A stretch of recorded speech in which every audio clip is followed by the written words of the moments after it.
मोहन यादव का काम मध्य प्रदेश के जन जन तक पहुंचने वाला काम है। चाहे हमारी नल जल योजना हो, चाहे लाडली बहनों के लिए जो योजना चला रखी है वो हो, या अन्य जितनी भी योजनाएं हैं, ये सब जनता के लिए हैं, जनता को समर्पित हैं। और मोहन यादव जी का काम बोल रहा है। यूं ही हम मध्य प्रदेश में लगातार नहीं जीत रहे। मध्य प्रदेश में जो हम लगातार जीत रहे हैं तो कहीं ना कहीं मोहन यादव जी के काम की वजह से ही जीत रहे हैं।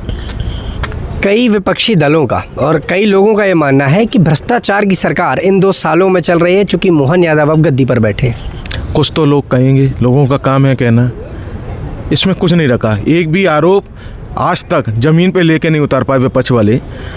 मोहन यादव जी की सरकार पे आरोप लगाना सबसे सरल काम है, लेकिन इसको जनता के बीच में लाकर सिद्ध कर पाना सबसे कठिन काम है। सरकार काम कर रही है, लगातार काम कर रही है। विपक्ष का काम है आरोप लगाना और भाग जाना, तो वो आरोप लगा रहे हैं और लगातार भाग जाते हैं। अभी हाल फिलहाल में मध्य प्रदेश की मैं बात करूं, भोपाल में बड़ा हल्ला हुआ, बड़ा जो है IT समिट हो रहा था, तब बड़ा हल्ला हुआ। क्या मानते हैं कि विपक्ष की किन मानसिकताओं के कारण मध्य प्रदेश में जो विपक्ष है वो विफल रहा है? मध्य प्रदेश हो चाहे देश हो, राहुल गांधी के नेतृत्व में कांग्रेस बिल्कुल दिशाहीन हो चुकी है।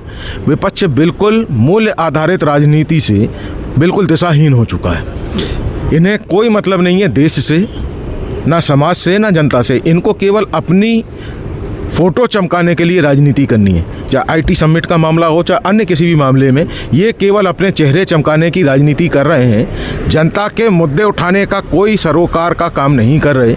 और लगातार इसीलिए देश की जनता, प्रदेश की जनता, भोपाल की जनता या अन्य जिलों की जनता इसीलिए कांग्रेस और अन्य विपक्षी दलों को नकार रही है। अच्छा, आप क्या मानते हैं ग्राउंड लेवल पर मोहन यादव का काम हो रहा है? क्योंकि 2 साल का कार्यकाल उनका पूरा हो चुका, 3रा साल उनका शुरू हो चुका है।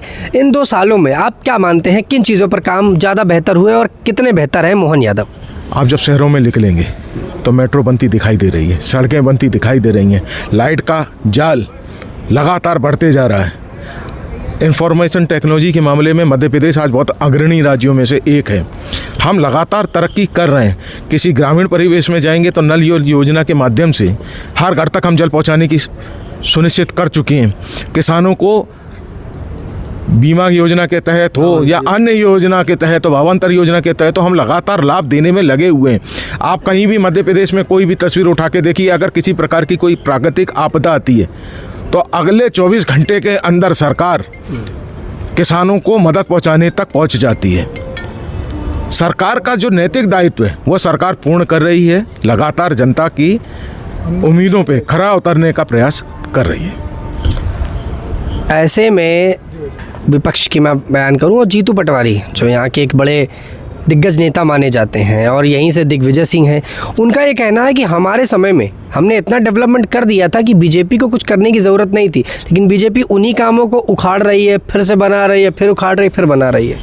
दिग्विजय सिंह जी के लिए तो पूरा मध्य प्रदेश मिस्टर बंटाधार कहता था और आज भी उनको मिस्टर बंटाधार कहता है। मध्य प्रदेश के चंबल के हिस्से से वो आते हैं। उसी चंबल के हिस्से में लाइट नहीं हुआ करती थी, सड़क नहीं हुआ करती थी, यहाँ तक कि शाम के 8 बजे के बाद में किसी भी शरीफ घर के बहू बेटियाँ या बच्चे बाहर निकलने से डरते थे, डकैती का आलम था।